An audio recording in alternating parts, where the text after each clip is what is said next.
Hello, this is Lois back with more Disco Elysium. Sorry, the music is probably louder than me right now, but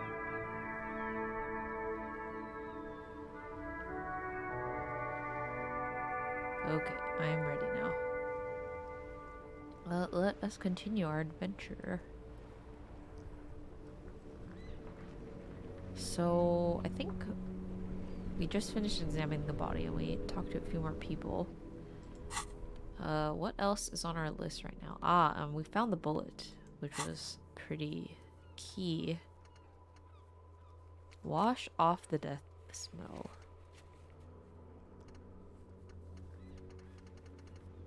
Let's find someone new to talk to, I think, is what we want to do. Let's see, where do we want to go? Let's check the map really quick. Huh, we don't have anything. Let's head this way. I remember there's a kid over here we can talk to. Oh, let's check all these little tidbits here. There's something down here. Oh, the musty smell of a potato cellar in spring emanates from the air vent. Interesting. What is this? We can talk to these people down here too. This coin-operated viewer has been banged up and inoperable. Oh, I don't want to go all the way back down that way. Oh, what's this? Let's explore.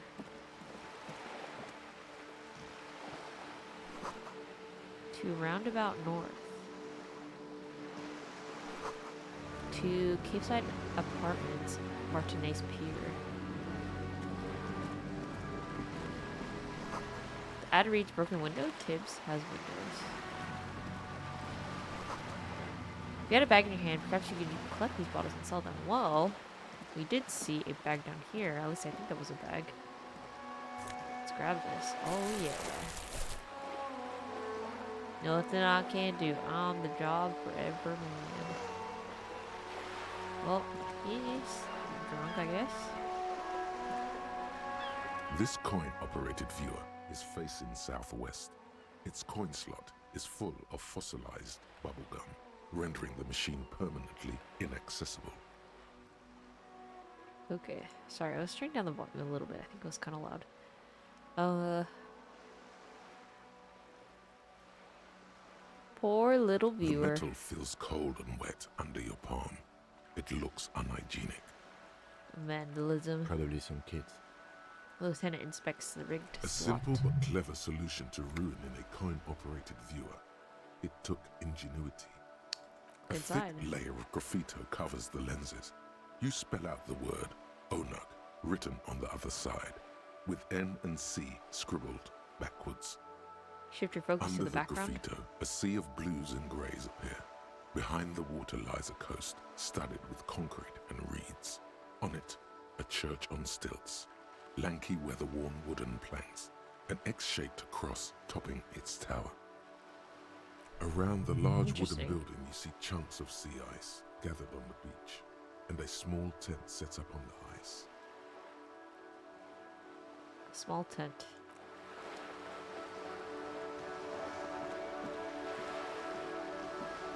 This coin-operated viewer is facing south. The instruction manual says to insert 25 centimes and pull the handle while looking inside. Then use the focus knob to zoom in if necessary.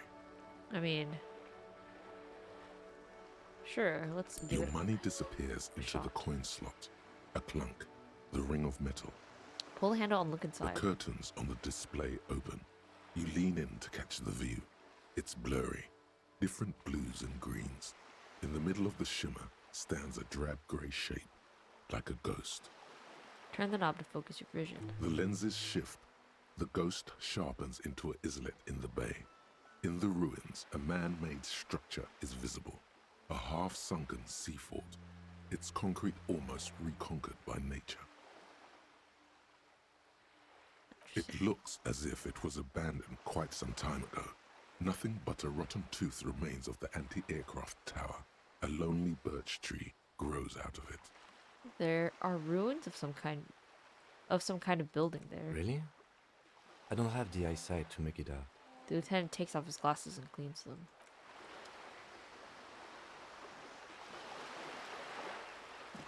Interesting. Very interesting. Okay. Oh. You hear the distant squabble, or distant squall of seabirds. Oh, what's this?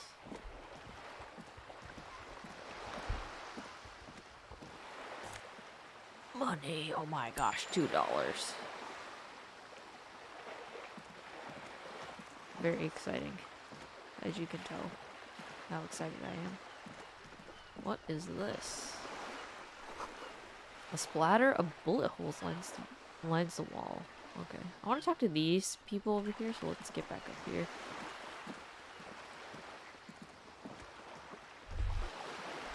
Can I run? I guess I have to... Oh, if I double click, then that works. Okay. Oh! What was that? Got a thing, but... Passed. That's unfortunate. Can I observe this from here? No, I cannot. Okay. Save that for later. What is this?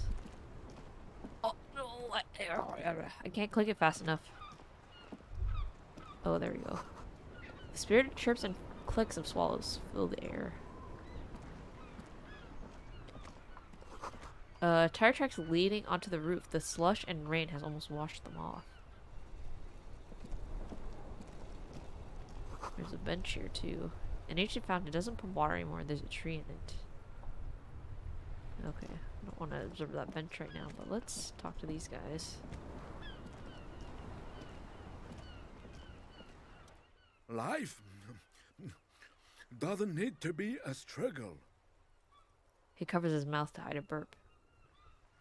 I'll be with you in a moment, officer. Let me just finish my sandwich. Talk nods. to Angry Hard René first. He nods to his partner. Okay. Mon adieu. The pain is exceptionally bad today. Hello, sir. Have you no shame? Whining about your back every time you bring out the measuring tape. The man says to his partner. René, you're a man with a fork in a world of soup. Please, let's just try to enjoy the game, all right? This one's still chewing on his sandwich. Look, in his hand, going into his mouth. The sandwich. It's hauntingly beautiful. Sounds like we want his sandwich. I'm trying to, but you keep breaking my concentration. You're old. I can see that. We're both old.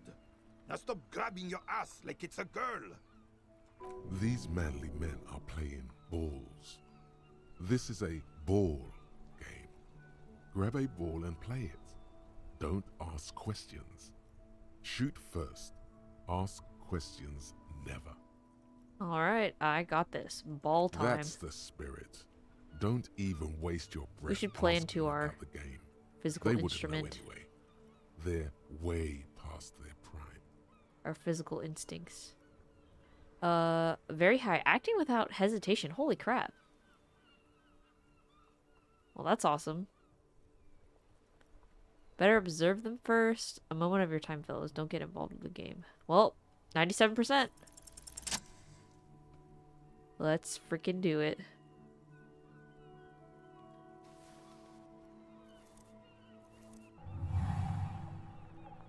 You are immediately surprised by the ball's lack of weight.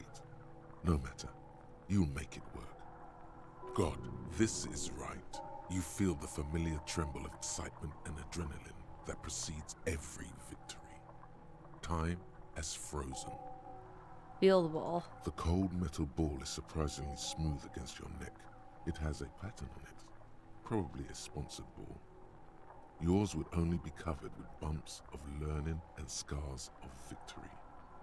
Already your muscles are adjusting to the weight, the nervous system calibrating, until you and the ball have merged into a single entity. The man ball is ready. The man ball. Take in the A chilly surroundings. breeze ruffles your hair as you stand there, feet firmly planted. All sounds, smells, even the wind. Everything fades until the only thing left is the union of man and ball. Is the union of man and ball. West, in the Grand Couronne area, a sharp overhand left from Arsène Luc Edelbrock sends the Samarin heavyweight champion, Kostya Miasnok Kostanicha, flying to the mat. The crowd goes wild. Revachol loves her heroes. There's time for a last glance inward. Who am I? An embodiment of pure motion, a fine-tuned locomotor running at maximum efficiency. Behold the fear and confusion reflected in the eyes of the two feeble geezers. They are in awe of your superiority. You are a god to them. The inertia can be contained no more than a bullet leaving a gun. Let go. Be the bullet.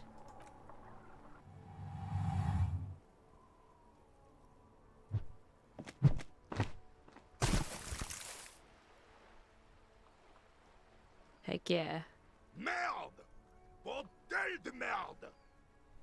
What the hell is your problem?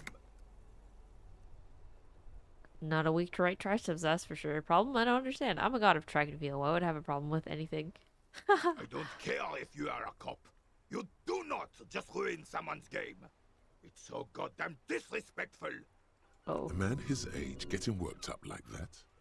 Better watch that blood pressure. I'm sorry, wait, what? I'm sensing anger and I don't understand why. Don't be a soul. This is a fair game between you two. Second place is a podium position. You vandalized our game, son. We can't play pétanque with 5 bull. Oh. Pétanque, I guess. No, no you don't. Our pétanque game is ruined. We want our bull back. Well, we messed it up. Take it easy, René. This is just a misunderstanding, isn't it, officer? No harm done. Of course there's harm done, you orange slug. You owe us a goddamn bull. Oh, okay. I'll try to fix this, I guess. Good. Mistakes are forgiven when men at least try to right their wrongs. I believe you will try. Now, why did you approach us? Well, do you know anything about the man hanged in the backyard of William Rice? Unfortunately, I don't.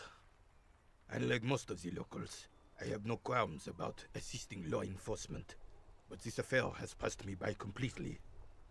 And most of the In locals? Martinez, the union is the law. So can you really blame them? Well, you don't have a problem with cops. Cop is a pejorative term. I don't have a problem with policemen. On the contrary, I admire the effort to bring order to our streets. So, again, you don't know anything? If I knew, I would not be afraid to tell you. I simply Okay. don't. I'm an old man, not a coward. The daily business of the riffraff no longer concerns me. You seem to be playing in a crater. Yes. The terrain here provides an interesting variety to a familiar game. Do you know what created I it? do. Fire from heavy artillery. Interesting. Heavy artillery fire, you say? That's the best kind of artillery fire. Very interesting. Okay, it's crater left by artillery fire, but why? Why what? Why was heavy artillery Because used? that's what happens when communists hijack your country, execute your supreme leadership, and turn your capital into a slaughterhouse. You use heavy ordnance to clean up your home.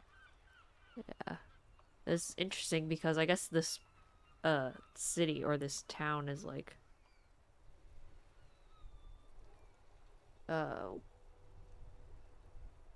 what's the word? War stricken, I guess. Wait, who are the communists again? Commies, communists, socialists, anarchists, call them what you like. They just chose the name to feel special. Senseless sentimentality. Did you use artillery fire against them? Sadly, no. It was the foreigners who brought them to their knees. We fought valiantly. Too valiantly. So valiantly we got licked. He adds, squeezing a bull in his fist. I see. Should have fought dirty, like they did with their suicide sex cult propaganda and mad anarchist women strapped to shrapnel bombs. We didn't though, and we lacked caliber. God bless him, but the suzerain's cannons simply weren't big enough. Why shell them here in Martinez? Because this place is a damn beachhead. Had to soften the commies up first. The beachhead? Yes. The military coordinated amphibious landing to take back Revachol. Martinez was used as one of the 3 footholds in Revachol during Operation Deathblow in 08. The other 2 are off in Stella Maris and the Delta. Interesting. Deathblow sounds grim. This here is Blood Ground, where Coalition boots first made landfall and cleaned those rabid dogs out. Most likely, we're playing pétanque on their mangled corpses. Blood ground. You got old René going there. Like he isn't hungry enough already. Hold on, the coalition? Don't get me wrong, officer. I hate those foreign dogs, but the enemy of my enemy and all that. They're the lesser evil. Explains all the war damage.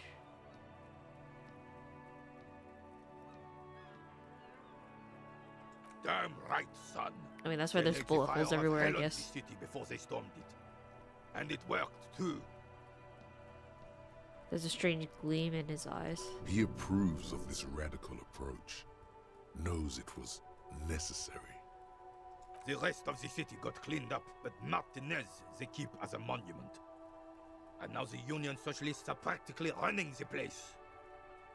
Yeah. Well, it's your own damn fault. You, we, the coalition, Revachol, whoever you want to blame, never finished the job. Officially, the party never surrendered. Of course, they still hold influence. So like a city in limbo in a lot of ways. You don't even begin to truly understand the players at the table, let alone the specific circumstances surrounding the... What do you think? He stops mid-sentence and turns to you. That's how it should be. Soft socialists paving the way for the hardworking class to take over. Foreign powers cleaned up our mess and now they rule us. Shake your head in shame. This coalition seems quite capable, actually. Commies don't understand how money works. Nothing. I don't think. I just do. What do we really want to say here? I mean, this is basically just stating our political stance on things. I mean, I think as a meathead, I don't know if we have an opinion. I'm just so damn sorry it had to be the coalition. After 8 years of fighting those hyenas, boiling cats for food and drinking piss in the mountains, He really isn't paying attention to your words anymore. I would have preferred if the Right Honorable King Guillaume returned to Revachol, or even if that damn clan Frisel had risen from the grave and led us. Sadly, that was not the case. Instead, all that is just, holy, and beautiful in the world was wiped away, and now it's neon signs with toothpaste ads everywhere. Foreign influence peddling garbage and stupid music on the radio. He sighs. This is just what the commies wanted. This was their plan all along. This is what they wanted to replace the role of the suzerain with. Who was this Frizzle? Damn Frisel. Frizzle. He was the king we couldn't protect. The Carabineers failed him, and the crown. He died in the hands of the Hyperlay, in a very public execution. Gilverin falls silent, massages his chest.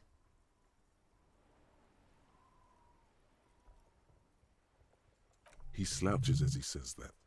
It makes him smaller, admitting they left the king to the mob. So they had a king before all this happened and stuff. Gillen. A true king in both blood and mind led Revachol before Frisel. He would have been better, but the damn commies drove him into exile. What exactly is a suzerain? Suzerain is the king! Has everyone forgotten already? They Then forgotten slowly nods and already. says to himself, they've forgotten already. It's no use talking to you. You were still in Daddy's borders when it happened. When we took our last stand against the filth and rode the cavalry straight into gunfire. Legendary composure. We threw his ball in the sea.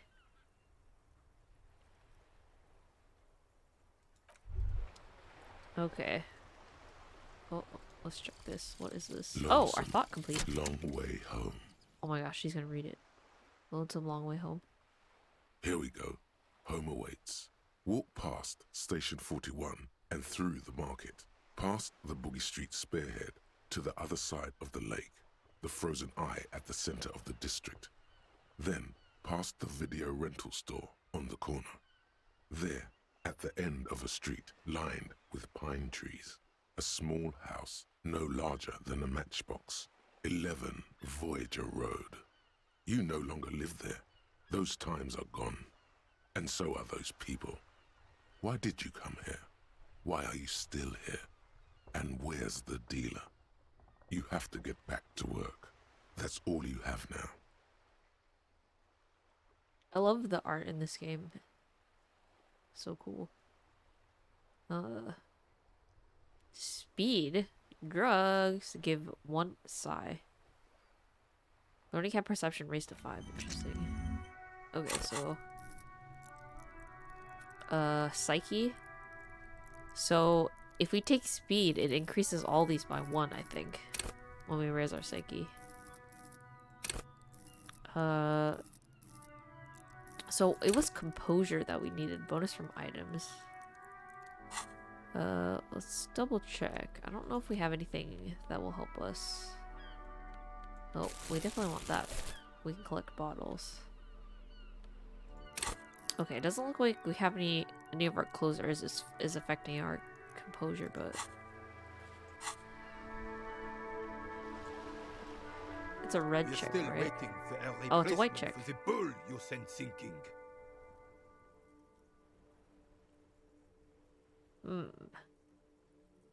17%. I don't know if it's worth trying. Maybe if we get the ball back, it will increase. So I feel like that might be worth it to wait on that one. Let's talk to this guy, see if he's available now. I have really outdone myself. This is divine. He takes a bite out of his sandwich. Yes, that's what you need, Gaston. More padding on that fat arse of yours. He's I so hope mean. your heart gives out. René, it's a little pleasures.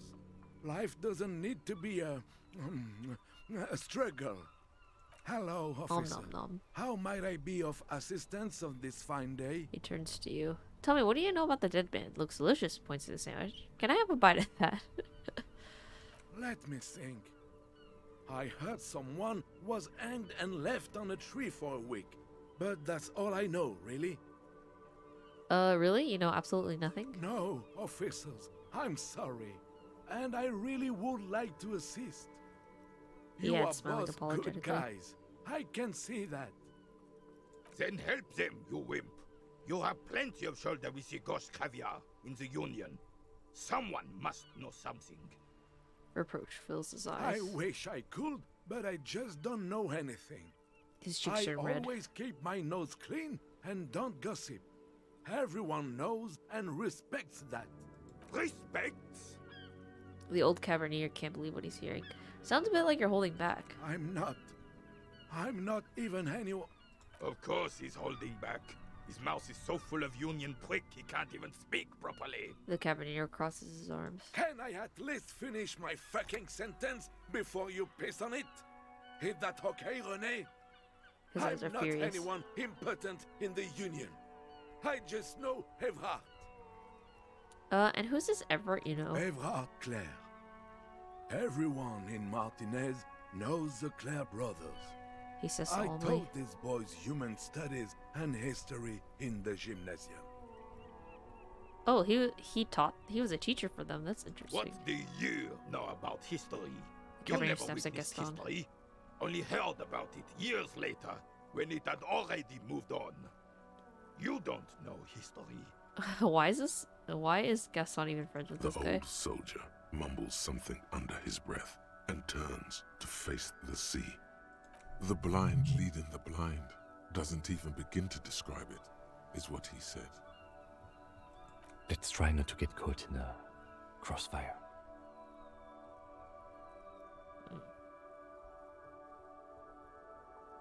Are you a union member? In many ways, yes. Like an honorary member. I attend meetings and parties, help with little things. Evrard, Edgar, and the older debarders all know me. In many ways? Oh, yes. So you're not an actual member. Not in the technical sense. His eyes fixed on I the don't bulls of the have a creator. vote or a membership card, but Evrard keeps me on the payroll, just for the little things. Of course he's not a member. He's not a member of anything. I knew that. He's a Vezavane. Turns to where the wind blows and tries to look important. He frowns. I hate the socialist rabble. But He even continues. siding with them is better than living your entire life on the fence. Never committing to anything. Pick a damn side already. What are the little things you do for Everard? Writing work mostly. He smiles. Occasionally, he needs something written, and I happen to have a way with words, people say. What kind of things do you write for him? Nothing official, I assure you. Just essays for the newspapers. About Martinez and how things are and how they could be. Evrard and I have these long talks where... Well, he tells his little pen man exactly what to say. It's commie propaganda, plain and simple. You should be ashamed of yourself. No, thank you. He's not For smiling being wide. consummate professionals. You'll have this case wrapped up in no time. Okay. Well, we asked him all the questions, and... I mean... Can I have a bite of your I'm sandwich? sorry, officer, but I really don't share food. Nothing personal, it's just a principle.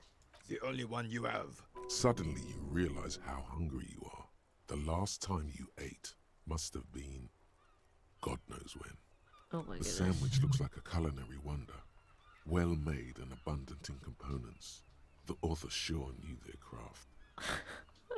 Look how amazing they make this sandwich sound. It's In hilarious. addition to the obvious Oh slice my of gosh. ham, a fat one, you notice a brim of a tomato peeking from below. And is that mayonnaise? And is that mayonnaise? Please, man, can I just have a bite? Don't... Gaston, there's plenty for everyone. Okay, I'm not that hungry anyway. I mean... He already said he didn't want to share, so I don't want to be weird about it. I mean, I guess we're gonna be weird about it. Sure, we're already here. Believe me, officer, I wish I could help you, but I need this sandwich to Oh, keep my blood He's sugar squirming, stable. avoiding your gaze. We're In my making him very head, uncomfortable. You need to pay attention to these things. You can barely hear him. The sweet Oh my smell of gosh. pickles in harmony with garlic butter and marinated onions emanating from the sandwich is driving your mind in a singular direction. It must be yours. Please, friend, let's just share. You're not hearing me, man. I need the sandwich. We can't even, like, not say where he wants them. Fuck off! It's mine! He jerks away, immediately startled by his own reaction. Oh A my glimmer gosh. of respect flashes in Rene's eyes. Sorry, officer. I'm sorry. I didn't mean it I'm sorry in a I bad way. got it to this But point. the sandwich is mine. I'm not gonna share it.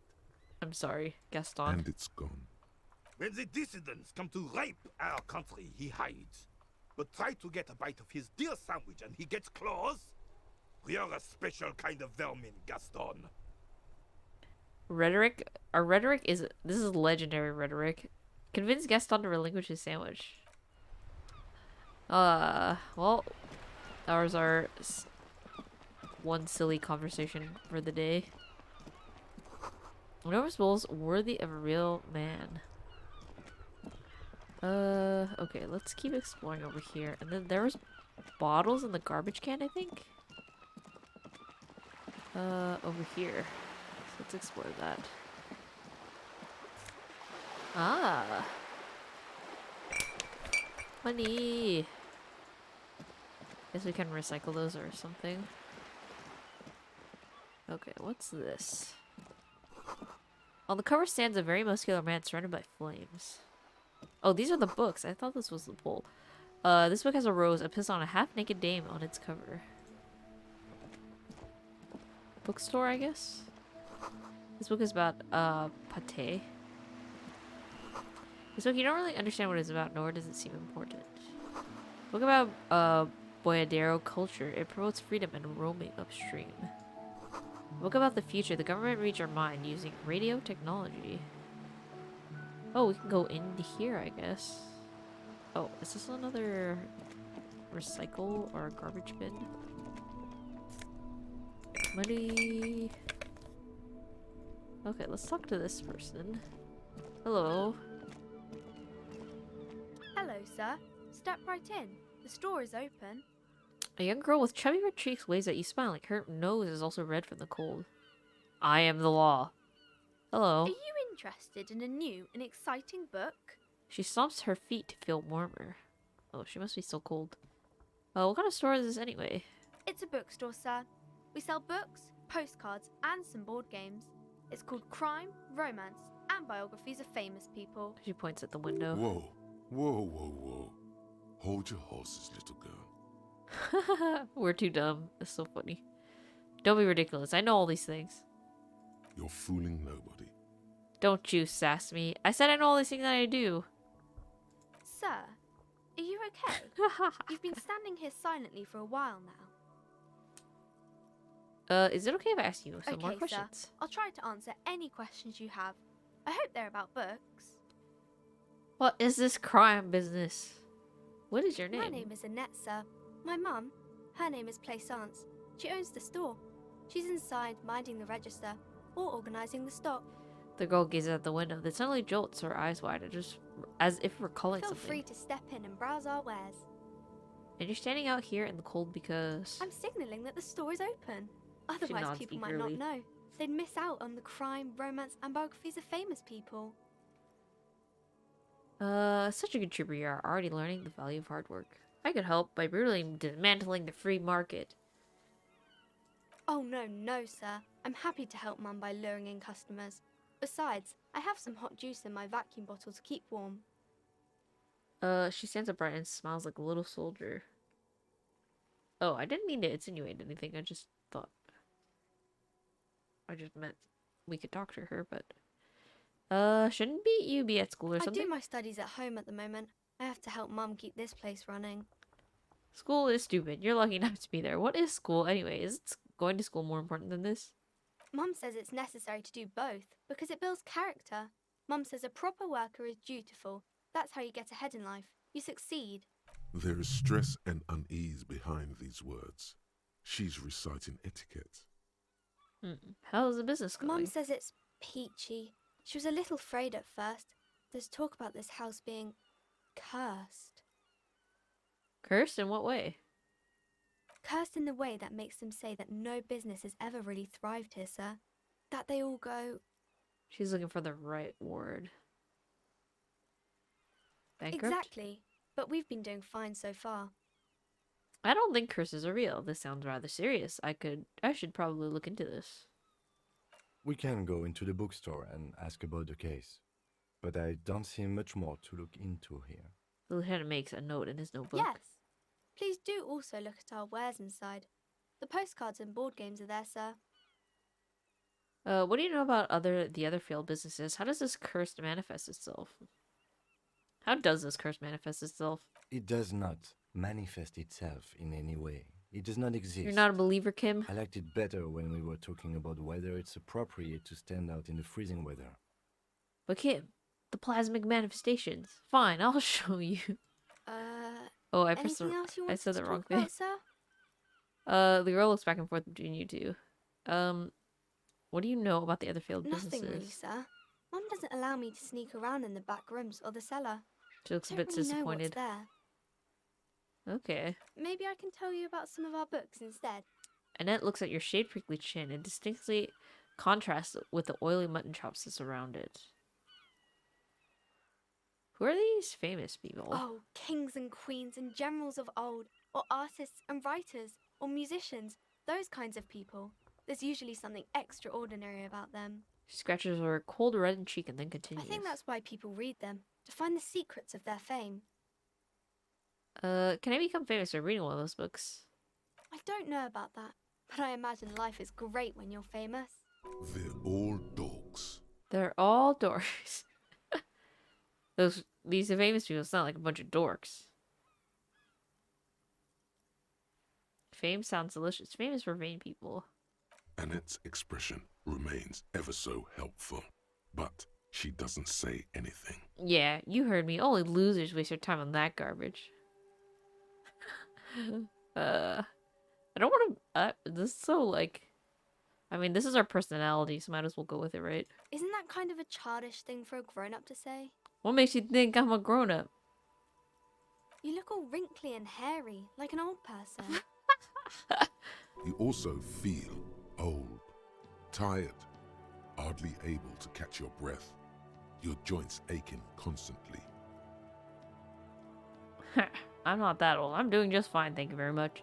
I'm pretty old and also,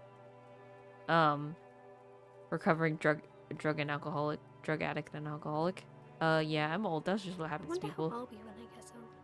Maybe I'll also get all wrinkly. What is this crime business? Crime fiction is about murders or burglaries or things like that, and the work of a policeman or a private detective who's trying to solve a crime and catch the criminals. Wait, not crime fiction. I need to know what crime is. Oh, why would anyone want to read about crime? Okay, I get it. Crime murder gets people going. And it's kind of like a puzzle too. You can guess who the criminal is or how the good guys are going to catch him. I'm a policeman myself, by You the don't way. look much like a policeman. She examines you, has to find something policeman-like. Huh, well, what does a cop look like then? Didn't mean to offend, sir. Sorry, sir. It's just that you don't look like Dick Mullen. She points to a book cover on which you see a strapping Vespertine officer. He stands grimly over the body of a dead woman. I used to be exactly like that Mullen guy. Then, I decided to live a little. You know, nobody actually looks like the guy in the picture. That's just a stupid fantasy of a man. It's not your body that's important in the police work anyway, it's your point to your head. Wow, look at the guy. I'll never be as good as Mullen.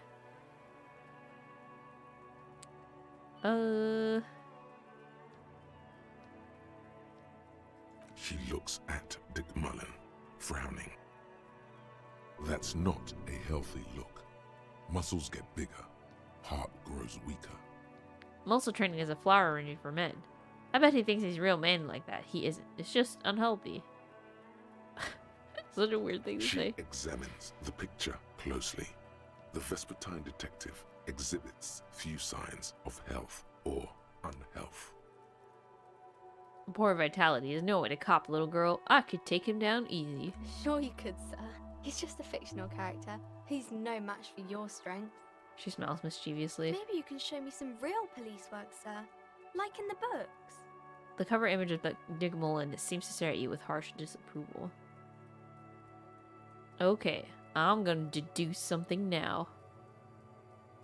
Wow. 83%? They didn't stop calling me sir, but I am a working man. No, sir, I can't. It would be too tiring to refrain from it. It's already tiring enough to remember to say it all the time. It's nice of you to say I could stop, though.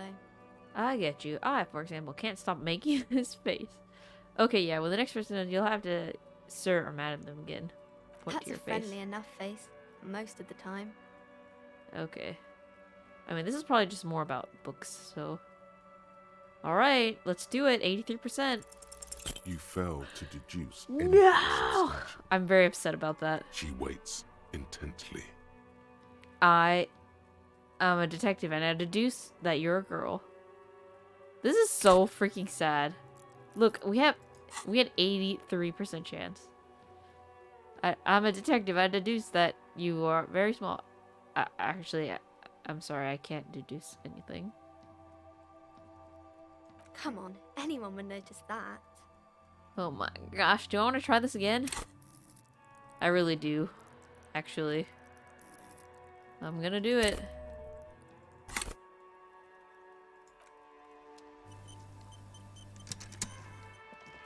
Oh, wait. The book appears to be erotica, but without actual erotica. Interesting. I mean, Hello again, sir. 92%. The girl keeps her hands folded, hidden. Why is that? Hey, why do you keep your hands What folded? do you mean, sir?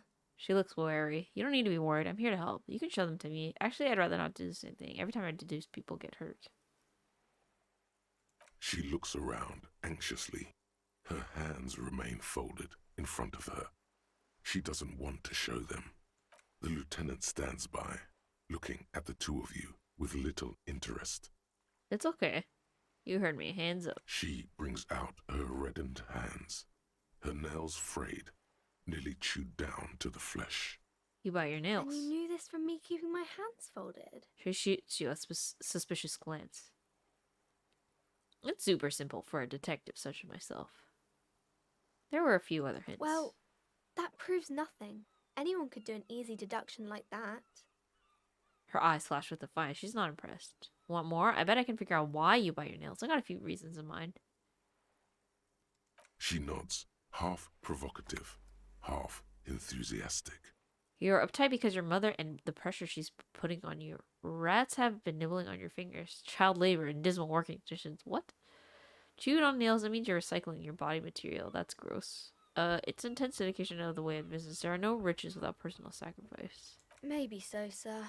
Okay, I know it's a bad habit, and I shouldn't. Dismay flickers in her eyes and she sighs. Either way, another ace description by the #1 detective in town. It was okay, sir. She's still got a rebellious streak. There's more that can be achieved here. Ask her to do the same. That was a masterclass move. Whatever, kid. I don't need to prove myself to you. You think so? Fine. Do better. To do something about You're me. quite sober. She snaps back quickly. The lieutenant does not flinch at the comment. He does not flinch even a single bit. He is intensely not flinching. It takes effort. Wait, how do you know I'm usually not? Yeah, about that. Could you point at me towards some booze? I'm having a grand time. I'm also sad and my head hurts. I'm sorry, sir. I hope things get better soon. She looks at you in the eye, a gleam of sympathy on her face. There she stands, swaying on her feet, assaulted by the early spring breeze. She smiles at you. The whole situation suddenly feels familiar, somehow. What are you missing here? Why does this feel familiar? Okay, 17% chance, but might as well. You have absolutely no idea. Familiar? How? You must have forgotten something you heard again. It's the type What of is book where there's romance? a rich lady and she has to choose between the good man and the bad man. She smiles at the thought, perhaps imagining yourself in that Or there situation. could be a story about a poor lady getting a rich man. It's about man and lady business, sir. What about a poor man getting a rich lady? What about when both men are bald? What about when everyone is poor? What about a book where the man and lady business doesn't work out at all? It happens, but usually the guy gets rich in the process. Or should actually be rich himself, but has lost his family property unjustly, like during the revolution or something. I see. Those are unhappy books, for most of the pages. People sad about what they have lost, but then it all turns out just fine in the end. Oh, I thought it said bald, but it said bad. What? What about when both of the men are bad? These are not very common. You can't have a choice between bad and bad. Nobody wants to read a story like that. What if it's written real well? Maybe then it's fine. Maybe if the lady then decides not to pick either, because she doesn't need a bad man. Yes, that would be interesting. That would be interesting. What about when everyone is poor? That's really not a proper romance story. That's more like everyday life. Sometimes you have to write about real life things. Yeah, poor people are boring. Not in romance books, sir. Ugh. These are about nice and pretty people, and everyone is happy in the end. What about a book where the man and lady business doesn't work out at I all? haven't read many of those. Maybe you should ask Mum. Yeah? You think she has one about an excruciatingly painful breakup? I don't think it's a romance story if the main characters break up, though. You're right. She pauses, trying to figure out the appropriate answer. No, think about it. One where they plunge into a torrid spiral of pain and recrimination. Only it's really long and drawn out. Scarred for life. Phantom limb. No, I don't know. She looks at you with puzzlement. You can take this. Blossom like a pain flower. Yeah, Yeah. And it drags on for years and years with no resolution The in girl sight. is at a loss for words. Each of you filling with resentment and bitterness for having ruined each other's lives. She shifts and sways on Oh her my feet, looking confused and uncomfortable. Each of you tearing at each other's innards, leaving a gaping emptiness of vacuum heart that still hurts ceaselessly. I'm sorry, sir. I don't know how to help you. Well, we just, like, mentally destroyed ourselves. I don't need help. I need a real book that tells how it is, not this drivel. Why can't you help me? I'm beyond help, right? Oh my gosh. Sir, sorry, sir. I'm still little. I can't. Don't worry there, little girl. I got a big carried away, though. Let's back up out of this. I'm sorry I made you so uncomfortable, Annette. She nods enthusiastically, obviously relieved. That's enough romance for me. I had Maybe other some questions. about other books. She rubs her chilled nose with her fist. Suggestion. Alright. There's no way we're gonna pass that, but let's go into the bookstore. Maybe her mom knows something about something.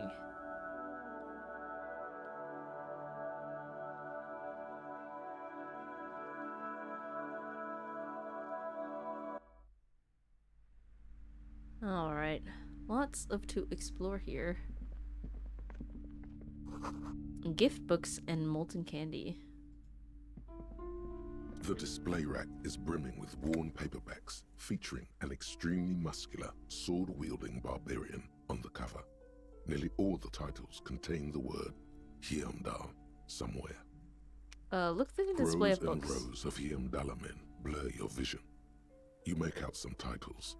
Man from Heimdall and the Mammoth Riders. Man from Heimdall, Return to Heimdall. And the solipsistic Man from Heimdall and the Heimdall Man. How many are Maybe there? 100.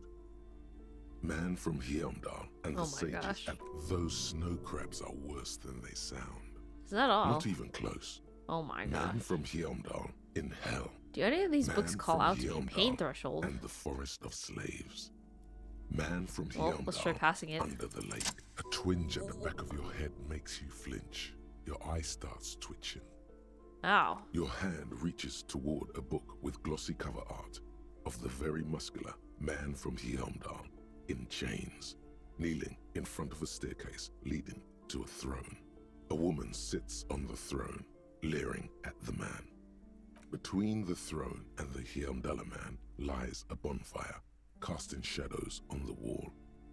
The shadow of the woman's headdress looks like a pair of devil horns. The title reads, Man from Heimdall and the Devil Woman. Aren't all women devil women? Especially those leering types who seem Oh to my wear nothing gosh. but an armored bikini. There's also some sort of a snake lizard beast slithering around her abdomen, chest, shoulder region. The display rack before you is burdened under piles of Man from $9. Heimdall novels. Wow. I guess we can buy books, which is interesting. $9 though. I definitely don't have that kind of money. A small What is over mountain here? of colorful Oh, board board game games. boxes. There are numerous types of games for all ages. A lot of shelf space seems to be taken up by Wirral-related merchandise. An Alright, let's endless look through it. variety of source books, lore books, and codices litter the table. The topmost book is titled Welkin Compendium, 2nd edition. There's also a large hardbound tome with intricate cover art, The Hunters of Katawak, Boreal Creature Compendium, and a Pick Your Path adventure game book titled Tales of Wirral, Cavern of Velkrag. Anything that really catches my There's a eye? box that says Wirral, 3rd edition Mega Setting Supplements Module. The side panel notes, a fantastique adventure board game, new maps and miniatures. A sticker on it displays 25 real. Nonsense for anemic Beano clods. $25. Okay, well, let's talk to her first before we keep looking. Welcome to Crime, Romance, and Biographies of Famous People. My name is Plaisance. The clerk extends a greeting. Be welcome, and please take responsibility for the energy you bring into this space. Her face looks powdery and painted from all the makeup. Before we go on, you seem well off enough. Can you give me some money? I feel like there won't be an opportune moment to ask later. Okay, let's do it. Sir, don't be ridiculous. I certainly will not give you money. I would be doing you a grave psychic disfavor. She gives you a disapproving look. One has to earn one's success, even if one is a police officer. Handouts are nothing but manipulation. All they do is make you dependent. Son, you got destroyed there. What an idiot you are. Thanks, Brain. So, are you the owner of the store? The proudest owner of our little shop of culture. Her voice is high-pitched, as if to give it more penetration. What if I want to buy a book? The girl outside mentioned that this place is cursed. Your daughter's the one standing outside of the store, right? We'll just start from the beginning. You were already doing good, browsing the shelves. Why'd you stop? Don't you feel compelled? Go, go, get back there. The books await you. She fiddles her pendant, then waves her bony fingers directly at you. So what types of books do you have? Everything is on the shelves. Take a look yourself. The shelves notices her compel glasses. you, don't they? Compel. She All right, smiles I'll take a look and then. nods, seemingly relieved. The girl outside that this place is cursed. Let's bring that up last, I guess. Your daughter's the one standing outside the store, right? Annette, yes, my daughter. I hope she wasn't slacking off again with her nose in science fiction. Tell me, was she at her post, doing her job like a proper girl? Of course. She was doing a great job. Wonderful. Did you talk to her? Yes, I did. Great. On a scale of 1 to 10, how compelled were you to buy books after talking with her? I mean, she was very polite and helpful. My precious, her dedication brings joy to my heart. If you have children, I hope they turn out as great as my Annette. She immensely satisfied with the answer. The way you're handling her strikes me as wrong. Annette is quite a trooper. She is a great value add. I'm here to dismantle the free market and abolish child labor. All this pressure has made her really anxious. You know, she's been chewing her nails. I mean, I guess maybe we could say this is information that we had to... I feel like we should use this information since we took, we had to roll for it. God. I've told her not to do that. It's such a disgusting habit. Her voice She'll is get firm. over it. Anxiety is a part of life. I don't think she can do anything about it. She can, if she has enough willpower. This is what's called growing pains. Life isn't easy. Life doesn't give breaks. Come on, ma'am. It's obvious she can't do anything about it. You are placing an unnecessary burden on a young child. What you're doing is wrong. Even I know that, and I usually don't know anything. That is true, and obviously the will of the market. But maybe you can make an exception for your daughter. Yeah, it's actually alright for kids to chew their hands off. Forget I said anything. No. She stands stiff and severe, silently fuming. 10 or so seconds pass without change. Oh no. Hold on. I need to invite her inside and apologize. She must be freezing out there. All of a sudden she exhales sharply, her shoulders slump down. There. I don't know what to say to you. My husband, he tries to teach me business lessons. I have what my mother called a dull mind. All this stress. She stops, but her mouth keeps moving.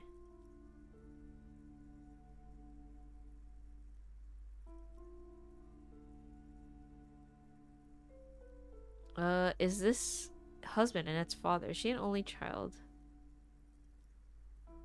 Yes, my husband is a successful entrepreneur east of the river. If only he were more involved in the business we're running up here. She No says matter. gloomily. Soon we'll both be off for Grand Couronne. What's Grand Couronne? It's a proper place to live. One of the most peaceful neighborhoods east of Jamrock. You may know it for its massive housing projects. So she wants to be able to move to a better city, I guess. Most of the buildings are empty at the moment. It's a great opportunity to get ahead of the crowds. Better times ahead for sure. Her smile is wide. And your husband's also involved with the He bookstore? made the initial investment. Since then, he's been what you might call a silent partner. Is she an only child? Yes, I'm afraid so. A real treat she is. It would be nice if she had... No, we couldn't have afforded more children, really. Not in this economy. She pauses for a A second. glimmer of sadness blinks through the well-crafted exterior. Why not? We're quite busy people, you know, my husband and I. Quite busy. Children are a lot of work.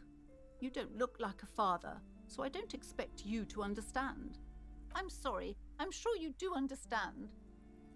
She told me she doesn't go to school anymore. She's been too busy helping me here. So she studied at home this trimester. This is a temporary solution, of course. Place nods. I assure you, I of all people understand the importance of education. She will be back in school the moment the store takes off. Okay. The woman looks aloof, her features much softer. Occasionally she glances at her daughter's silhouette. Farewell for now, book peddler. Oh, so she's brought inside now, okay. I'm glad she's inside. She shouldn't be standing out in the cold. I mean, it's below freezing temperatures, right? So, the old sports magazine is tucked away in a dark corner. I'm sorry, sir. I can't talk right now. I'm very busy with my homework. I have so much homework now. You just can't win. Oh, we can try this again since we helped her inside. Suggestion, though. What are you doing now? Math. It's really difficult. Like, really. They say you need it to get rich. Better than standing outside in the cold, I guess. She looks into her notebook with trepidation. Oh, I found something while you were away. Suddenly she smiles and perks up. What is it? I thought this would fit you. Oh, I got a hat, Thanks for helping out. Not me. The city, I mean. Like a detective does. She gives you a hat, almost exactly like the one Dick Mullen wears on the covers. Wait, where'd you get it? Just what Dick Mullen would ask. She lowers her I got voice. it from behind the curtains. I'm not really supposed to go there. Ah, it's a fedora? Maybe. It's the hat Dick Mullen wears all the time. She grins You'll with look joy. way more serious with that. Right, I have to get back to my homework now, before Mum notices. Man, this is hard. She looks back at the infernal scribblings under her nose. Ooh, let's try this. 28%. Crossing my fingers? You have absolutely no idea. Darn. Familiar? How? You must have forgotten something you heard again. Well, maybe we can try it later eventually.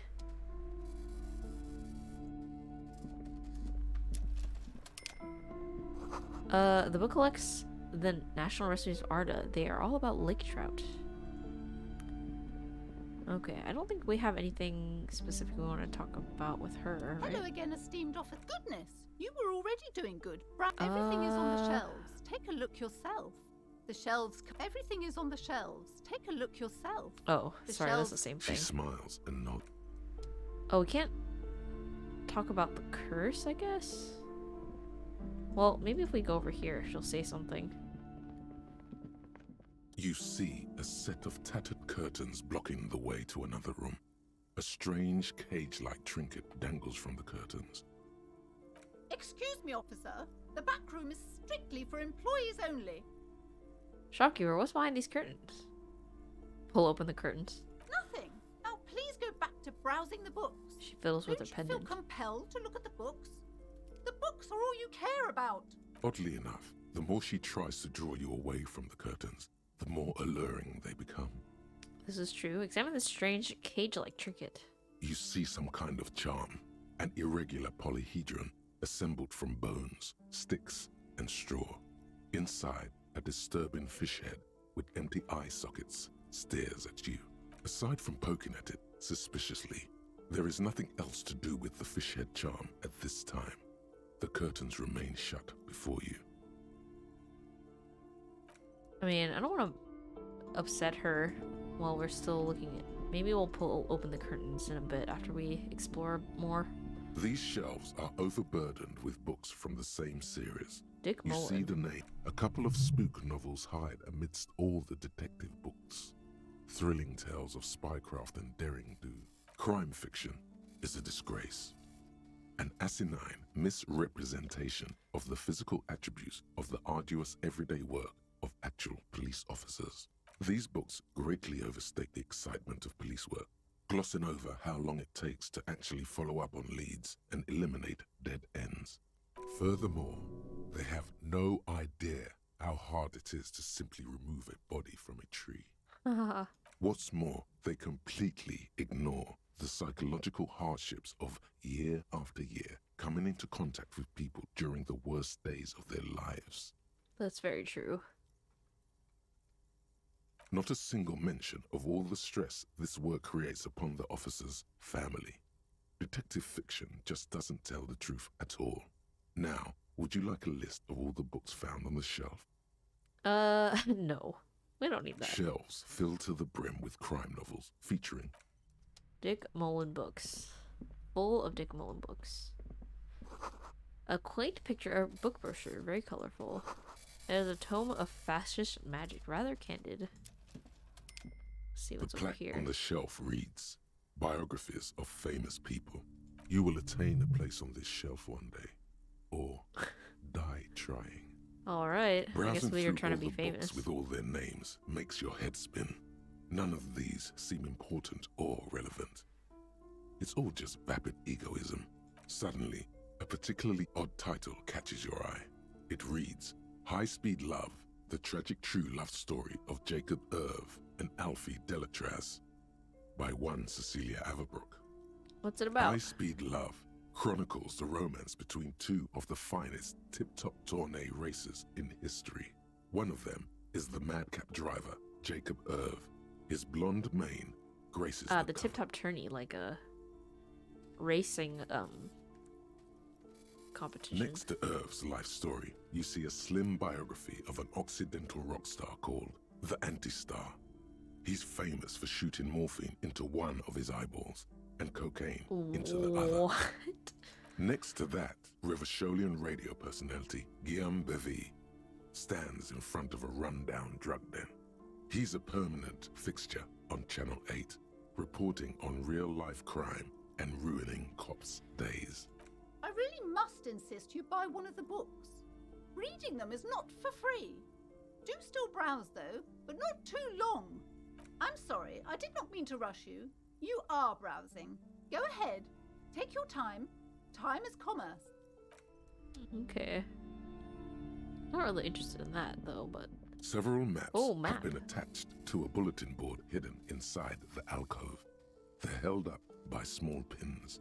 The board has come loose from one corner. The maps look old and faded. Your eye catches a map of Insulinda, a map of Revachol, and a map of Martinez. Look at the map of Insulinde. This large map displays archipelagos. You see a constellation of small dots on the light blue emptiness of the Insulindic Ocean. The largest in the northeast is La Caillou. You are here. Another far La away in Caillou, the southwest, Seminese Islands, Ile de Fantôme, Southwest. Ozon, Seminese Islands. Laurentide, Fas à la Mer, Archipelagos, North Arcade Islands, all just specks of dust on the vastness of the Insulindic. On the edges of the map, the color fades into a blur of dotted lines, black and white. It's so interesting to hear all the details. Like, this whole world is very, thought out. Or, detailed. In the northeast, a dust mite stands on the north coast of Caillou in a bookstore. It's you. Radiating outwards from you, the suzerain Revachol. With a radius of 80 kilometers, still, the crown jewel of this Isola would be barely visible. Squid first, can you see the cities on the islands? You can, on Caillou, Revachol, a single black star, on Ozon, Fondelier, and Vilmandu, on archipelagos, Croyan Moran, Villiers, on Seminine, Olduvai, and on Laurentide, Deora of the Seven Seas. I'm so glad we have the voice acting in order to, read all these names for us. Look at the edges. The ocean breaks apart into a tangle of cosines and azimuths, all pointing into pale nothingness. Muindi is the north azimuth. Grad is the northeast azimuth. Samara is the east azimuth. Seol is the west azimuth. Isolas, they're called. Connections to other worlds. Words past the Insulindian, unknown to you. You only know you've never been there. You have little idea what they are. Distant stars, gods, but looking at them makes you feel almost non-existent. Whatever they are, the Isolas are immeasurably large compared to you, and very, very far away. Perhaps they are gods, gods of distance and outer dust. Very The north interesting. coast of a verdant island is shattered by the delta of a river. It is the River Esperance. Countless bridges put the shards back together, connecting city blocks to river islands. La Delta says a great artificial heart in the center, teeming with life forms and construction. To the east, rolling hillsides, Le Jardin, Stella Marie, the suburbs of Saint-Baptiste, swallowed up into the megacity. They sound rich to you. This is Rivershell East. Rivershell East. Houdon, it's somewhere to live. Not bad. Then there's Jamrock. It's bad. People shouldn't live there, but they do. Then Forberg. It's almost as bad and much larger. Then Coal City. It's the worst. And Martinez. It's so small you can't even see it on the map. No, wait. There it is. North of Jamrock. The strip of coast next to the Greater Rivershell Industrial Harbour. It looks downright despondent. It's almost Coal City, to be honest. Alright, so it's a pretty bad area. No, Coal City is worse. A charred limb. Rain falls on its slick black streets. And then there's the burnt-out quarter in the heart of Jamrock. Is it cold in this bookstore? Or is it just you? Look at the map of Martinez. It's not really a map. It's a tourist thing. A picture postcard with buildings on it, drawn from an isometric perspective. A date in the upper right corner says 48. Still, it's detailed. Could be pretty useful for scouting ahead. You see the jagged boxes of an industrial harbour, even the whirling in rags there. I would like a map. I'm sorry, officer. The map of Martinez is the only one available. The other two are not for sale anymore. And besides, you could scarcely afford them. They're That's probably quite true. valuable, though they might not look it. The map of Martinez is 90 cents, though. You seem to underestimate my resources, but sure, okay. That Why is old it so thing, cheap? It's an out-of-date map of a tourist location that never was nor came to be.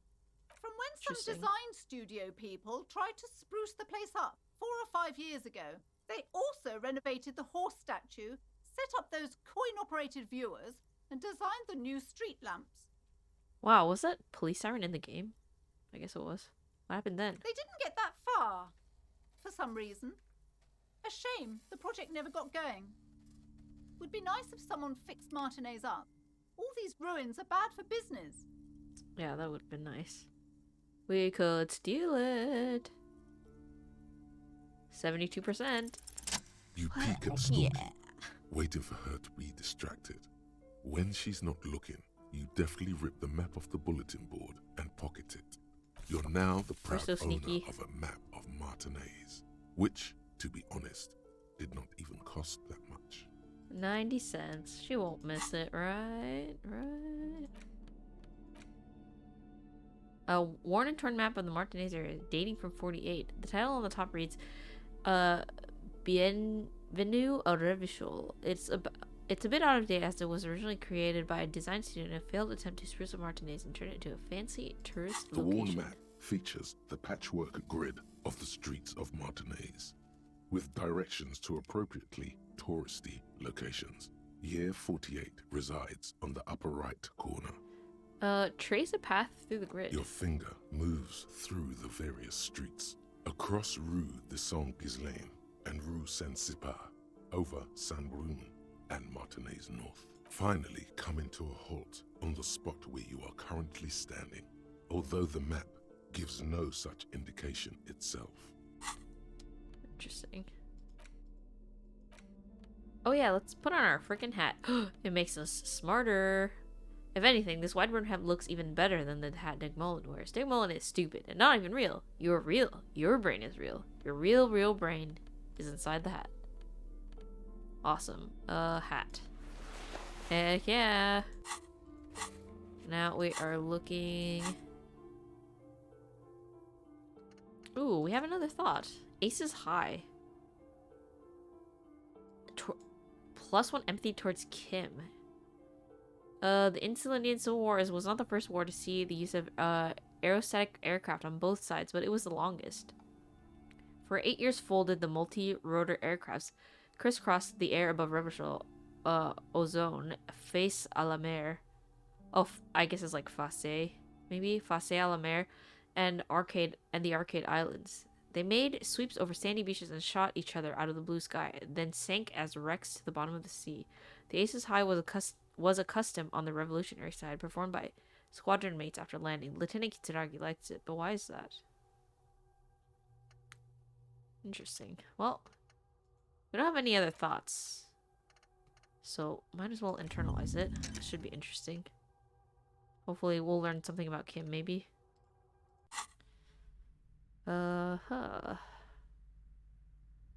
Anything else to look at up here? This bookstore is not strictly about crime, romance, and biographies of famous people. There's also a wide range of paranatural literature. Amidst the various books, you find one written by someone named Matthias W. Dundas. It's about wholeness, unity, balance. The point of the book, and many others on this shelf, is to give people medicinal advice in situations where they don't have access to paid health services. How does that work? It serves platitudes, while also telling everyone that traditional medicine, the kind people don't have access to, and which costs more than this book, is garbage, and would only give you cancer anyway, without even curing your cold or anything. That's pretty bad. Wholeness, unity, balance, on the other hand, can basically take care of anything. Though it is important to note, when it's up to your mind to heal yourself, then it's because of your mind that you're ill in the first place. It's your own fault if you're ill. Got it? Does the book say anything else? The book features chapters on topics such as how to find magnesium. It even lists plants you can harvest magnesium from. How to continue drinking if you're an alcoholic who has destroyed his liver. And there's even a chapter on the ancient Seraïs tradition of using duck gallbladder preservatives to treat and prevent sexually transmitted diseases. Pre and post factum apply. Nothing worth buying. That sounds pretty terrible. Definitely not advice I would want to take. Another boring book, just discarded here. Okay. Guess we've pretty much explored everything. Let's make our way down. Guess we can try to open this curtain, maybe? Does she have anything new to say to us? I don't think so. Hello again, esteemed. Oh. Let's freaking open it. The curtains, tattered with age. Just as you're about to pull apart the curtains, the petrified voice of the shop owner cries out once more. Sir, don't touch that. I told you it's off limits for the customers. Her hand has closed around her pendant, her fingers nervously playing with the talisman. Parapsychologically speaking, we're done if you decide to open them. I won't be held responsible for the consequences. It's too dangerous. She looks away, mumbling. Why is everyone always messing with the curtains? Why can't they just buy books like normal people? Is this about the curse? Is that why you're afraid? No, it's just a storeroom for the employees, I told you. Now please step away from the curtains. She's almost begging you. Ma'am, this is different. I'm a police officer. I need to get in there. But since this place is calling for me, I must investigate beyond the threshold. You do? My God, even more reasons not to mess with the curtains. Just step away, dear sir. I need to get in there. Why? It's not like anyone was killed there. She stops abruptly as her hand flies over her mouth, baffled by her own bluntness. I'm sorry. I don't mean to be so impolite. Just please don't go there. I can't allow that. You'll only make things worse and unleash the powers. The powers? The curtains do seem frail suddenly, not robust enough to contain a slippery darkness. Alright, I'll think about it for a while. Thank you. Let's have a just loud talk sigh. about this first, all right? There's no reason for you to venture into the unknown. Lies. Rip them open, we say. Rip them open? The curtains, tattered with age and Rip 'em covered apart in this dust, time for hang real. before you, as if... Huh. I just want to know more about this curse. I wonder if she'll talk to us about it now. Hello again, esteemed I guess. officer, and welcome to Crime, Romance, and biographies of famous people. Now I got the option. Why are you so uptight about those curtains? I just want to know what's on the other side. I already told you, it's just a storage room for employees. I don't understand why it's so important to you. Just let it go, officer. Go buy some goddamn books. You're supposed to be drawn to the books. She's so tense, it's a miracle she hasn't snapped in half yet. If it's just a storage room, then why are you so tense? Why do you have a strange trinket on those curtains? Then it wouldn't hurt if I just peeked inside, right? I'm not tense, I'm just... She wavers under your gaze, mouth pressing into a tight-lipped frown. Then something breaks. Okay, fine. It's just because this place is cursed, just like everyone said. They don't call it the doomed commercial area for nothing. Are you happy now, officer? Happy that you've ruined everything? She closes her eyes and starts mumbling something to her pendant. Host of hosts, she prays. Guard me and my honest business venture from the curse that lurks behind the curtains. How does this curse manifest itself? The curse is so much worse than you could imagine. It's a disease, eating at the very foundation. A shiver runs through the woman as she looks around the dimly lit store. It's the curse of financial distress, of ruin and bankruptcy. She peers at the curtains again. Okay, I'm a little confused. What does that mean? Everyone knows that all the previous companies in this building have sooner or later declared bankruptcy, and their malicious spirits are still here, feeding off bad business practices and disappointing income statements. There's something wrong with this building, I can tell you. Ever since I arrived, I've sensed an eerie lingering presence, as if I was unwanted here. Would you like me to take the case? I would investigate to see if the curse is real. I would definitely do that. Why didn't you just tell me right away? It's the curse. It's not good to talk about the curse, not in detail. The negativism. She shivers. It's dangerous. Talking about the void wraiths angers them. Such wraiths may prove a formidable enemy. Suit up. Yeah, let's take on these wraiths. Have you sought help from anyone? Yes, I've contacted numerous parapsychologists and even a pair of Simonese mediators. They provided me with the wards. She nods at the strange cage-like trinket on the curtains. The wards help to keep the doom at bay and protect us against the darkness that lies further in the building. Even though now I fear it's not enough. Is your pendant part of the wards as well? Oh, this! She holds a pendant in her palm. It's a special Himian amulet, blessed by desert pygmy shamans with a spell of compulsion. It's to compel people to buy books. It's ochre heart glistens under the lights. There are numerous spells cast throughout the store. I had the books anointed with a different inducement spell, for example. She nods. It's guaranteed to boost sales 15%. Let's take on the case, I guess. Most certainly not. I don't want anyone who's not familiar with the psychic arts to get involved in this mess. Stay away. Leave the spirits be, so they can return to their slumber. Okay, Ian. but please, only... The woman looks aloof, her features much softer. Occasionally she glances at her daughter's silhouette. Well, 58% chance. Convince her to let you investigate the doomed commercial area. Do it. Slither Yes. up to her, you silver-tongued fiend. Heck Show yeah. her what world-class perfidy looks like. Wait, what if I don't want to lie?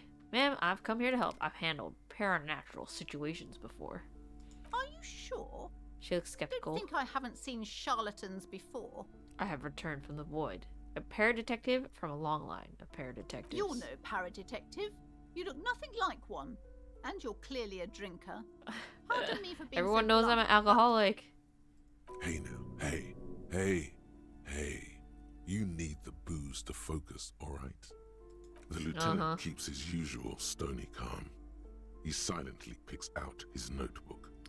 I admit, I've had my share of drinks, but only because the spectral realm is parapsychologically taxing. You see, essentially drink the spirits in order to contact the void. How do you know all this? Here we go. I am the void revenant. I have the powers to debad all the bad energies. I should have realized.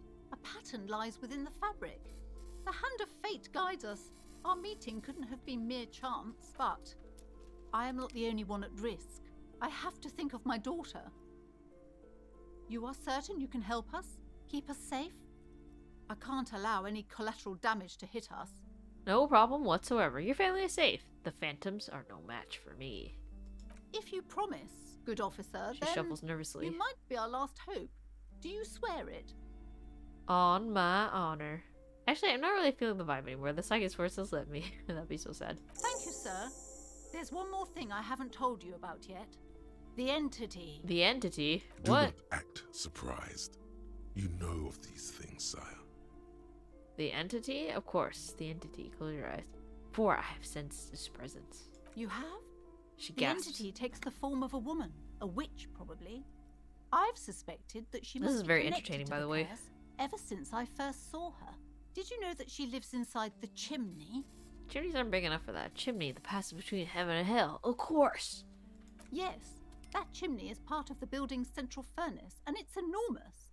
She has barricaded herself behind some metal security curtains. God knows what she's doing there. Some unnatural magic, I assume. Door back door. You should go find the She shivers. entity and ask what happened to all the companies in the building. What is the source of this curse? Here's the key to the warded door behind the curtains. Take it. Let's go. Oh, and please do return to me after you've looked round. I'm quite anxious to know what she has to say about the curse. What you discover in there. Unbelievable darkness and ruin. Well, let's find out. Oh my gosh. We're going behind the curtain. You see a set of tattered curtains blocking the way to Oh, another the room. curtain's open. You see a dimly lit room full of dusty furniture and trash. A doorway stands in the back, covered in dozens of scary little cage-like trinkets, your shadow looming over it like an omen. A small, terrified O escapes from Plaisance as she tries her best to look away, her round face buried in her hands. Oh, let's take our freaking flashlight. I bet that's gonna be useful. Tools. Equipped. Ah, now we can see. Very nice. Ghostly silhouettes of hairdryers. Let us discover if there's a curse and any ghosts back here. And vaguely androgynous portrait of a man. Maybe looking at that unmanly haircut threatens your masculinity. Oh, that's funny. Is that anything? No. What is this? A heavy door with a missing handle stands before you, covered in dozens, if not hundreds, of little oddly shaped trinkets and charms. It appears to be locked. Break down the door. Knock on the door. Unlock the door with the key. After exerting some force, you manage to turn the key. It's eerily silent. The door slides slightly open, letting a draft of cold air into the room. You feel the tiny hairs on the back of your neck rise up, as if someone's standing right behind you. Ooh, spooky. An uneasy knot forms in the pit of your stomach. Touch the back of your neck. What is this feeling? Outside, the wind howls in from across the bay.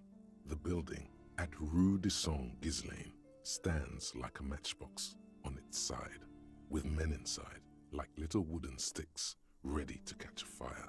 A panicking woman squeezes the pendant around her neck until it leaves a mark inside her palm. A man, a few meters away, stands frozen with a key in his hand. Somewhere inside, a spider is spinning its web. Interesting. Kim, maybe you should go first. Detective, you're the one in charge. The lieutenant motions towards the door. Well, let's go in. What's behind the magic cursed door?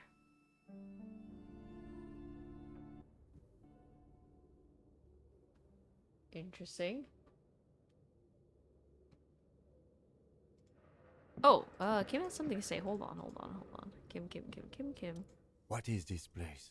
Lieutenant stares at the dusty training equipment. It's an adventure. It's a netherworld, beyond the veil. No, No. it's a gym. though it looks like no one's been here in ages. Come on, Kim. We're having an I adventure. doubt the electricity still works. Good thing we have a flashlight on us. Some specks of dust shimmer in a faint beam of daylight falling from the window. Other than that, the room is dark. An eerie feeling rises in your chest. What if there's a reason why no one's been here for ages? Let's just keep going. I'm sure it's just a regular abandoned house. Nothing mysterious here. Yes, because it's closed. No need to look for supernatural explanations where a banal one will do.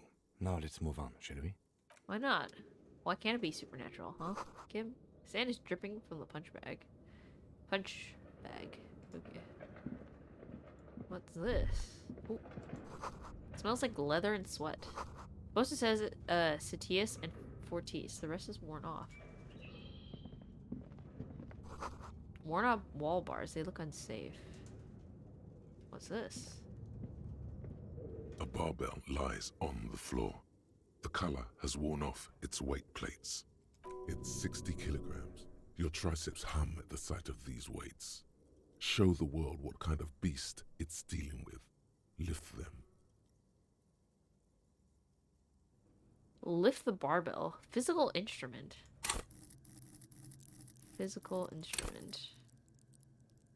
Ours is pretty high, but I can't believe the roll is so low. Hold on. Let's see if we have anything here. I mean, I don't think equipping any of these would help, but... Okay, we don't have anything that would change it up, right? I wonder if I take these out. The barbell waits doesn't patiently change on anything. the floor, like a dog for its master. Well, we could try. 28%. Okay, let's heal our morale. I don't want to die on accident. Oh, we passed it! Oh my gosh. Heck yeah. Lift that. Conjuring up an Lift inhuman it. amount of strength, you raise the barbell up in the air. Your biceps tremble, but you're a savage. You're a This is savage. a children's game. Oh yeah. I'm a true champion. Say nothing. Revel in the feeling. A warm wave of accomplishment washes over your head as you drop the barbell. Oh, it healed our morale. For a moment, it feels like you're strong enough to succeed at anything you ever set your mind to. Heck yeah. Well, at least we healed beforehand, because if we failed, I think we might have died. Good technique. Lieutenant nods with approval. Kim approves. We literally and figuratively have flexed. I approve. Nothing else around here, I guess. There's this.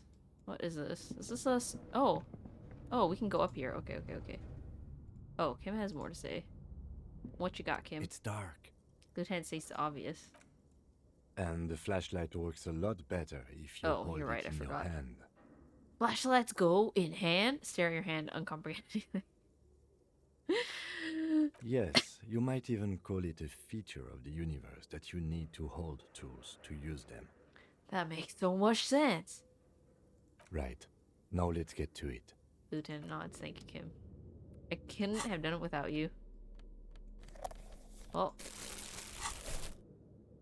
Alright. Maybe, we can find something maybe we missed. We'll look at this again. The barbell waits Okay. Well, that was cool. I've never seen anyone pass that, so that was fun. Alright, let's go up here now, I guess. Oh, what's this? Always blocked by old window panes and debris. Can't go over there. Go this way, though. What is over here? Whoa. A large demijohn full of strange liquid. Wild animals stare at you in the dark, stuffed and mounted. It's freaking dark in here. Spooky music. Airship rotors covered in spiderwebs. They remind you of blades. Oh, there's a freaking mannequin. That's scary. There's another mannequin. Oh my gosh, so scary. Ah, More body parts. A naked mannequin torso, a strange yellow color. Why are they playing spooky music? Oh. Okay, well, let's explore this dot first. Oh, there's another room over here, too. Where are the clothes that used to display? Huh. Blue velvet, soft to touch, moth bitten. Oh, what's this? Money! Getting richer by the second. Oh, there's another cabinet here. Oh, more money! Poggy. Okay. How? There's more space back here. What is back here? Steel rotor blades bearing a slipstream logo. Skis with slipstreams printed on the laminated top layer. Is this another path? No. Okay, this is just a room. What's this? Oh! Production schedule, filament memory. What is this? I don't know what this is. Whoa. This cube-like crisscross of filaments feels oddly fragile in your hand. Its intricate structure covered in dust. Silver tape on the side reads, Production schedule. Note, this filament contains information that can be read using a radio computer. Whoa.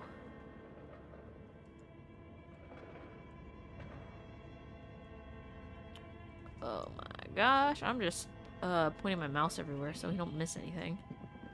Making very interesting discoveries here. This music, I love it. What the heck is in here? There's stairs? What is this? What is this? Oh, what is this? An iron safety curtain curves before your eyes, folded like a bellows. It covers half the room, blocking the way into a colossal industrial chimney. This must be where the entity lives. Alright, knock on it. What an odd thing to do. Nothing happens. Knock on it harder. Still nothing. No one's home. Knock on it even harder. Those curtains Ow. prove to be surprisingly sturdy. Your fist hurts now. Ow. If this is really an entrance to the chimney, then there must be a furnace somewhere as well. Maybe there's another way to get in. Can you please try to refrain from attacking random things? I need to find the malignant entity, Kim. This is the chimney. This is not random. This is significant. I want to see what's on the other side. I can try. Blow gently on your bruised knuckles. Ghosts aren't real. Didn't your parents Come on, tell you Kim. that? In any case, there's no way we can get in right now. But what if they Let's are investigate real? further. Huh? Huh? What if they are real? Oh. Shoes on a puddle of melting snow. The floorboards creak. Shoes? What are shoes doing here? I can't click on those. Interesting. What is this room? This is like nothing in here. Oh, what's this? Postcard. Oh, what is this? The sunlight has made this postcard almost completely sepia toned. Midtown traffic passes overhead. The ghosts of skyscrapers disappear into a beige midday mist. The vapor rising from the delta on which the district was built. The postcard is prepaid. Fascinating. Anything else? Nothing else around here, I think. Can't see anything else really. Too bad I can't punch this door open with my manly muscles. Oh, okay. So that's a blocked hallway, I see. So I guess I explored this side and over here. Let me just double check to make sure we're not missing anything. Okay, because that's the way we came, and then we explored all this area. Okay. Before I explore further, I wonder if Kim has anything new to say. Let's check. Yes? Okay. We're good. There. What is this?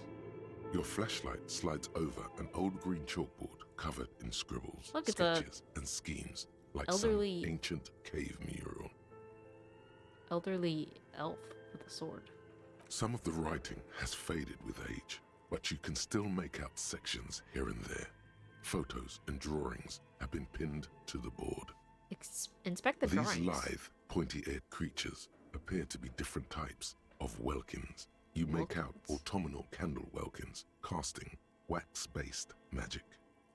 Translucent welkins with organs shining under their skin, and even ether welkins hailing from the vast emptiness of sidereal space. One of the welkins, towering among the rest, appears to be different, however. Examine the welkin. This is important. It's Vara Hamira, a high welkin, his face white and scarred like cracked marble. This is clearly a welkin supremacist. The note says, all non-welkin races will be purged. The Haldor, That sounds bad. the Twarg, the humans, and even headless men, all of them, purged. Imagine a world filled only with welkin, green welkin, dread welkin, and the high welkin to rule them all. To rule them all. An inordinate amount of time has gone into drawing these little welkin creatures. Why would anyone spend so much time on this? One of them is a welkin supremacist. Some people really like building a world, I think, even if it's just for a game. Ah, for a game? Like D&D? Who are these creatures? Who drew them? Are they real? I have so many questions. This looks like concept art for a project. It's not really real. One of them is a welkin supremacist. Political commentary. That one has a great beard, too. Lieutenant nods as the welkin's facial hair. He sounded so, impressed by it. That's funny. Well, this has been educational. Just look at those details. So much effort. It's very true.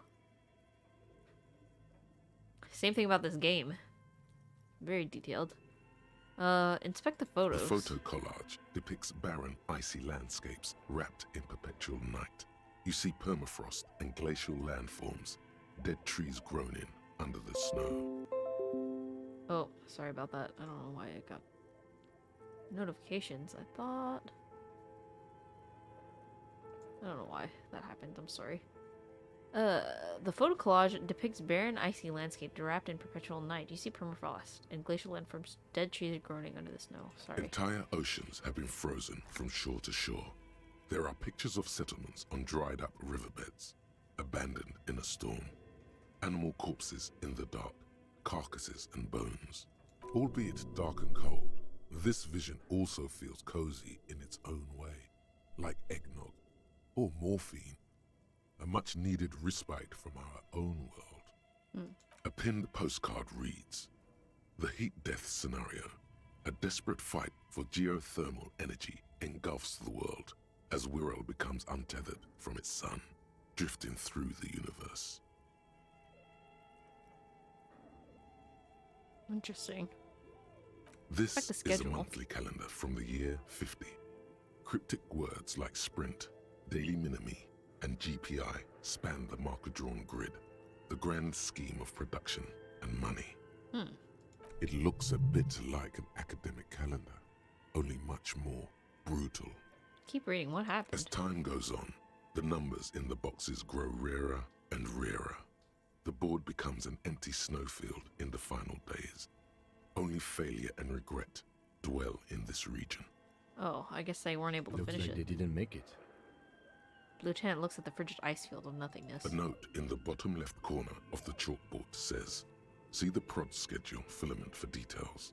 Inspect the The notes. handwriting is only partly legible, but you can still make out 3 slogans: Call in, Tune out, Wirral Untethered, and Heat Death of the Universe. Interesting story. Like, they had a whole thing going here. That's The very full cool. text reads, Heat Death of the Universe is the new black. Another note says, the biggest advancement in role-playing systems since the 30s. Outside, a cold wind wraps the building in its bosom. Snowflakes in the wind. An old woman passes what the locals call the doomed commercial area. She tries hard not to look at the bookstore windows. It's unwise.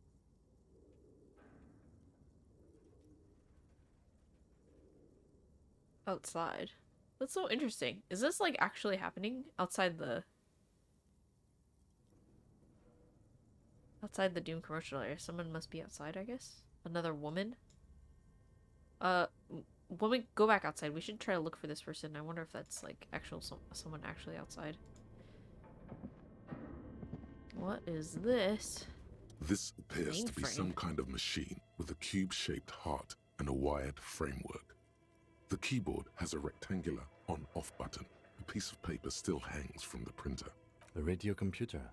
Ah, Just sitting here without anyone inside. he sounds a bit surprised and a bit cautious. Watching a circle around the machine. What he means is that these things cost money. Why would anyone just leave it behind? Ah, expensive. This is the Ream Civic radio computer, model RC5120, equipped with a Feld mainframe and a Ream-compatible printer. Do you think I should turn it on? We have one of these down at the station, but I never really learned how to use it. Alright, let's do it. The machine lights up like some prehistoric animal stirring from its slumber, Oh, revealing the sound. fluorescent play and print keys on the keyboard. The hatch on the machine's central compartment is wide open. oh my gosh, that's so cool. Look inside the compartment. It's empty, like a beehive without its brood. Some cables have been left dangling, disconnected. The filament you have would fit perfectly inside the compartment. Heck yeah, let's freaking put it in the production schedule. Let's insert Like a it. smooth draw, the filament slides into place. On the keyboard, the play key starts blinking. Press play. A bar of fabric right above Oh. the keyboard starts producing a soft hum. The sound of static seeps through the machine's planar magnetic driver. Oh no. It was already glowing and now it's also making a sound. It's probably some alien CO-like technology. The static gets louder, slowly filling up the abandoned hall, until a voice speaks out, crackling and old, cutting into the air. Good afternoon. Oh, hello. Accident en rue de Saint-Ghislaine. This is East Insulindian Repeater Station 1. Please repeat. Is this the production schedule?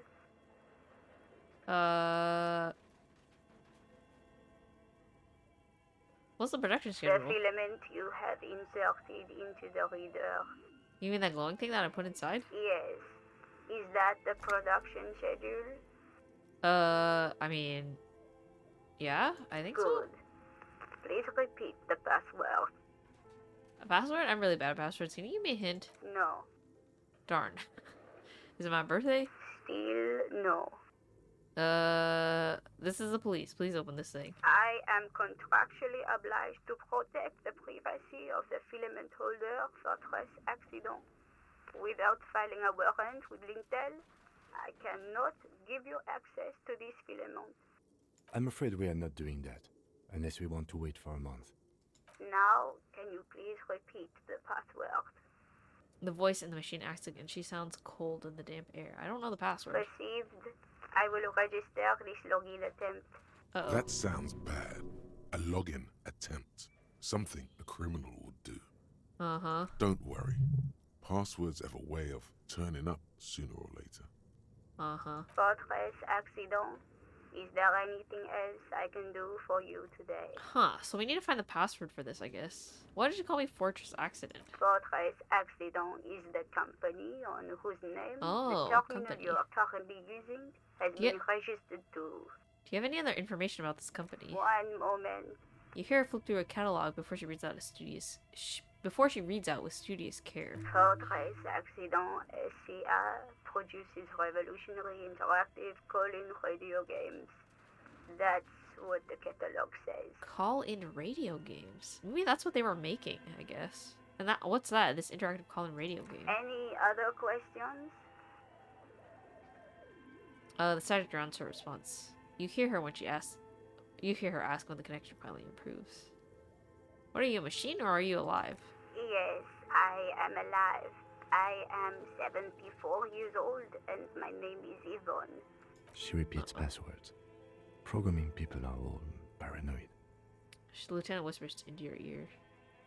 Yvonne, my partner tells me here that you're, because radio computer guys are all paranoid. Okay, but where are you? How did you know where I am? I work as a repeater at the East Insulindian repeater station. It's my job to know where you are, Fortress Accident. I see. As for me, well, I Some am static sitting then. in my cubicle, surrounded by a wall of radios. On an island on the river Esperance, a small woman, all skin and bones, sits in a room filled with audio equipment. Thousands of tiny lights are reflected back from her prescription lenses, like stars in the dark. On an island in the river Esperance. Shivers is so interesting. It's like I'm not really sure how to use it, this information, Now, but please tell me if there's anything else I can do, Fortress Accident. all right, that's all for Thank now. you, and goodbye. The old lady's voice disappears along with the static. Tiles on the cube are still smoldering, casting the framework in a soft glow. Let's try to print Nothing it. happens.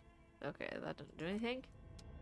Okay, well, we need to find a password for that. Maybe we'll find more information here. Is there anything else around here?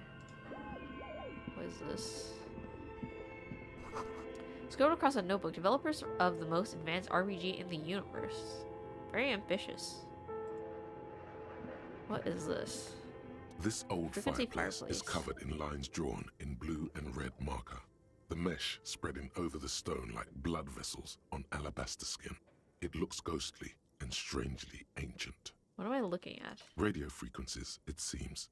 UKV 123.6, UKV 123.7, Sparse and UKV cryptic. 123.9. Radio frequencies for what? Unclear. It looks like a cardiovascular system split into veins and capillaries. Very advanced. So we're dealing with something medical here? Oh, that's just a stupid question. This must be an elaborate piece of art. Of course, Nereus, the anatomy of the curse.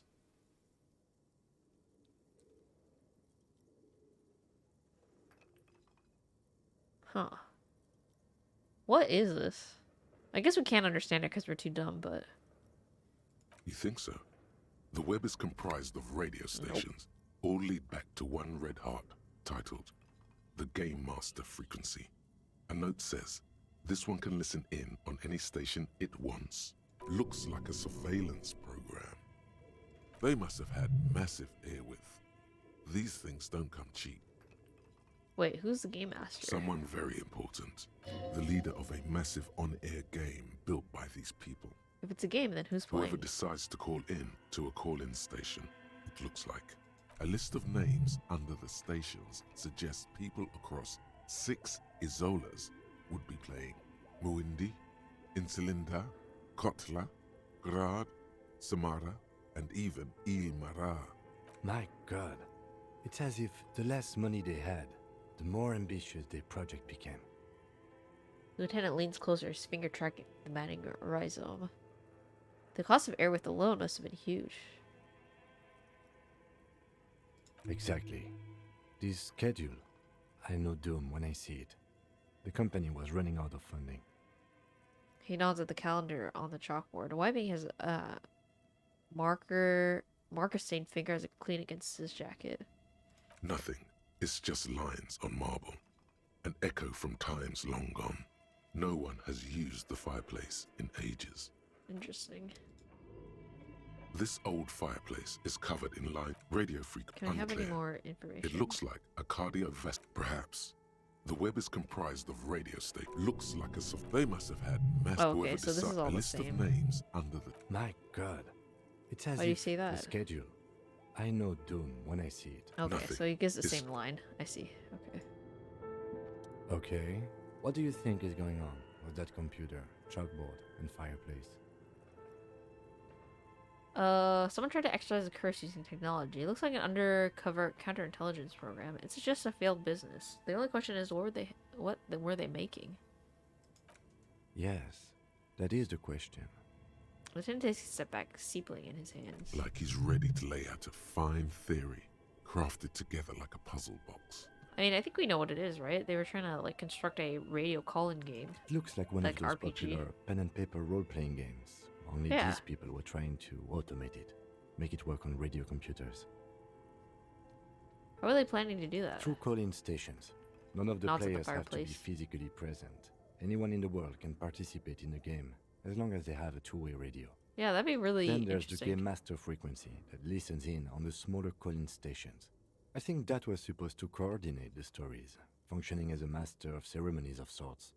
His fascination has swept aside other concerns for the moment. He's a little hooked. Coordinating so many games would take a whole switchboard of people, possibly divided into sub-frequencies. Has anyone ever done this before? Not to my knowledge. They make automated games in Graz, Messina, Königstein. You know, places with industry. But I don't think anyone has attempted to create an inter-isolary game before. We just don't have the technology. Inter-isolary. So these isolas is like other countries, I guess? This was a role-playing Indeed, game? those Welkins are a dead giveaway. Role-playing people love that stuff. The world looks like a modified version of the WeWorld board game, with hit death thrown in. What do you think happened to the company? No idea. They stopped filling out the schedule on the chalkboard. Wow. Indeed, it's ambitious and untethered from reality, but The lieutenant tilts his head, thinking they were insane if they thought they could do this. It was just a play to cheat money out of their investors' pockets. The Carissa got them. I see no other explanation. The world is cold. Only this would keep it company. Let's finish it.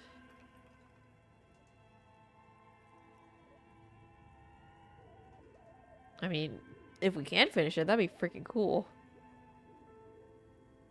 it's too late for that, I'm afraid. A half smile breaks out on his face. He says, looking around the delivery room. The pipes howl and a rat crosses the Okay, floor. let's keep moving. I wish we could finish it. That'd be cool. But oh,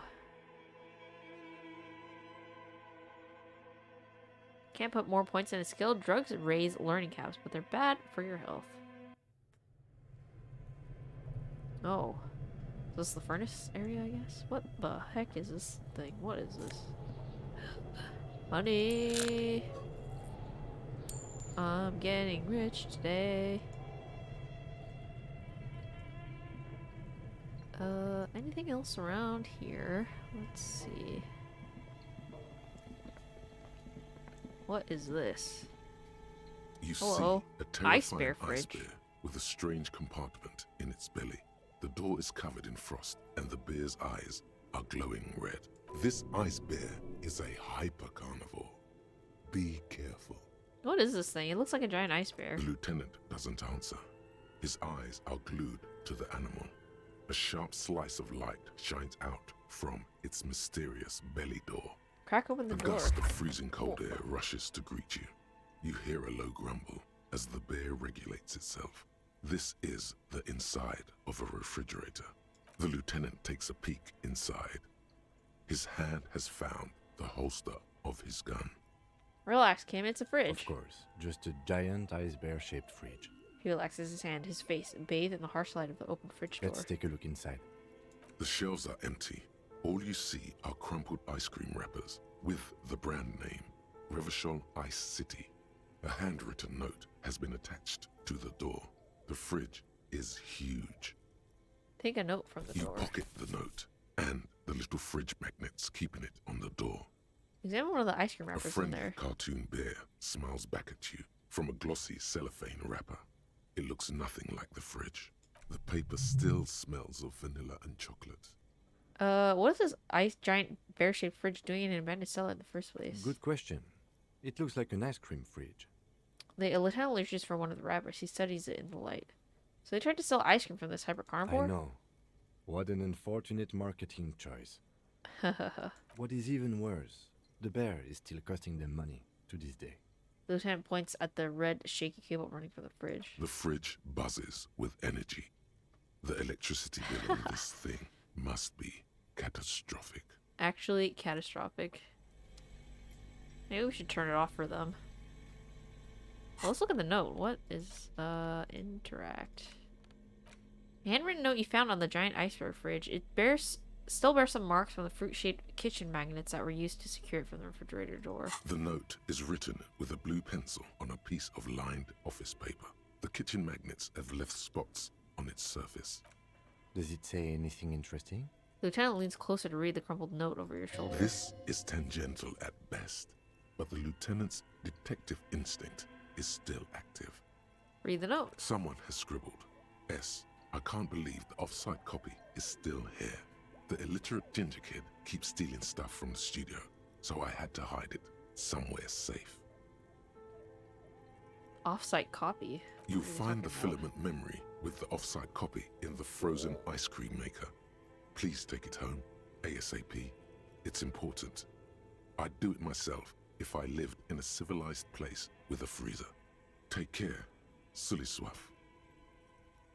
Sully Suave, interesting. I wonder who wrote that note. Looks like someone from that radio game company upstairs. I'm a little surprised they just left their property lying here. Maybe they had to leave in a hurry. That's a plausible hypothesis. Filament It belongs memory? inside a radio computer, storing its That's the memory. thing we found, yeah. It's like a tape. You listen to disco tapes, right? It's like one of your disco tapes, only for a computer. Who's the illiterate ginger kid? Really? You don't No. have a single guess? The lieutenant looks at you, the corner of his mouth curved into a smug grin. You mean Kuno? Oh, I'm sure that child would love to get his hands on a filament memory. Even if he doesn't know what to do with it, he'd probably try to pawn it for speed, based on our encounter. That's so sad. Drugged up kid. Do you have any idea where the frozen ice cream maker I don't could know. be? I assume it's somewhere close to the ice bear fridge. Ah, so there's another filament, I guess, in this fridge. Maybe we can find it somewhere down here. Oh, an ice cream maker, defrosted and unplugged. Speak of the freaking devil. Can I click on it?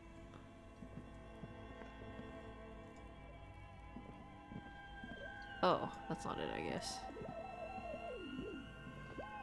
What is this? The flashlight casts a strange shadow. There's a hidden doorway here. Oh. Well, let me in.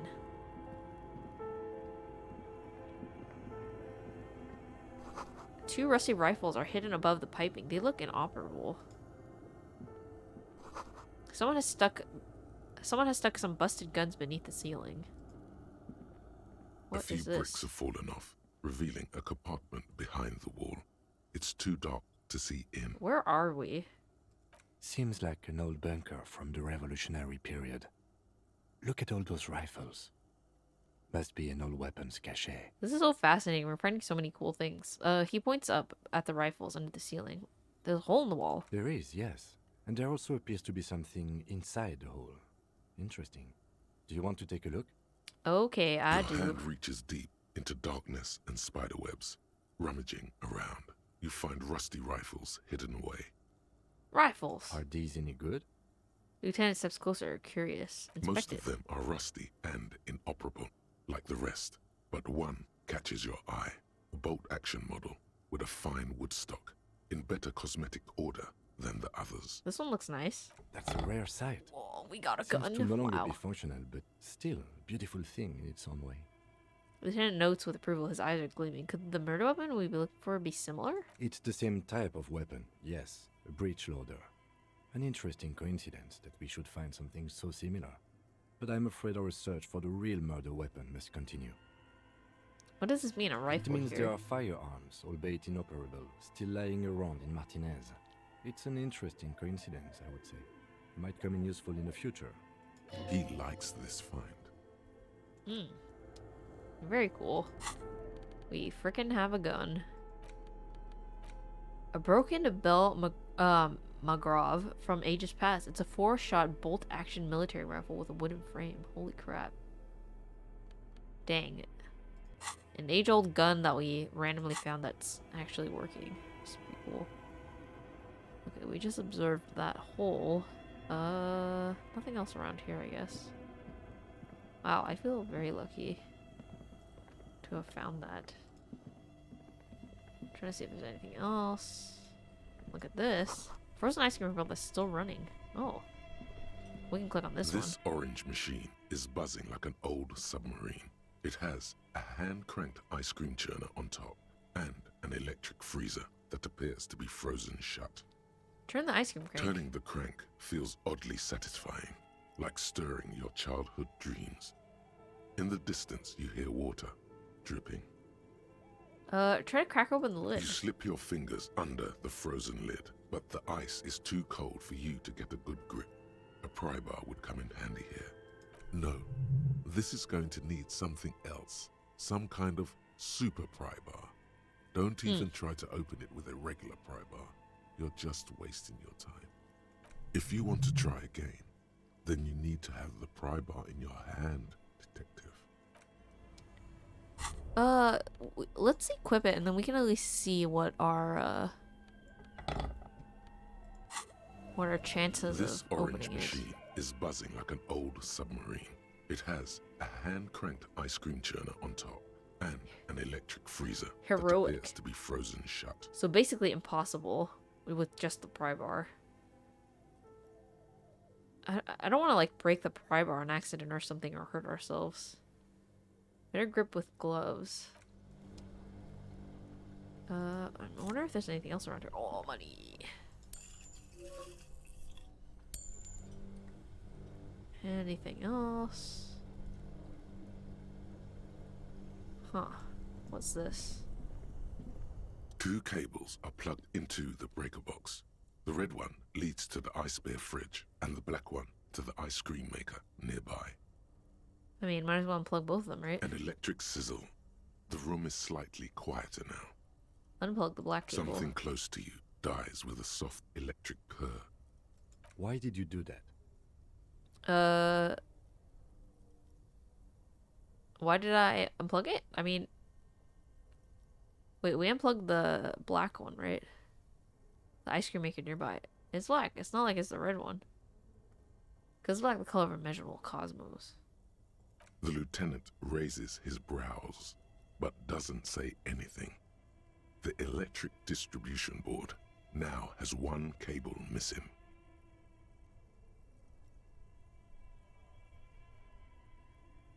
I mean, the black one was connected to the ice cream maker, right? So this. This orange machine is dead still. Machine it has unplugged. a hand-cranked ice cream churner and an electric freezer. The ice around it slowly melting. Machine unplugged. Better grip with gloves. Pry bar not strong enough. Well, once it, maybe we can come back to this after it melts more. Both cables are unplugged. Okay. So we don't need to look at that anymore. More money? Question mark? Oh, a shirt. Insane mesh tank top. Insane. Where did you even get that one? No, really. Who put that in the drawer? No further comments. Wear it at your own risk. Clinically insane. Conceptualization suggestion.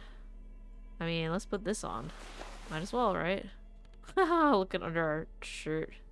We look ridiculous. Intercom wires running into the breaker box. There's something up here, too. What is this? Where does this go? I'm so intrigued. We're discovering very many things.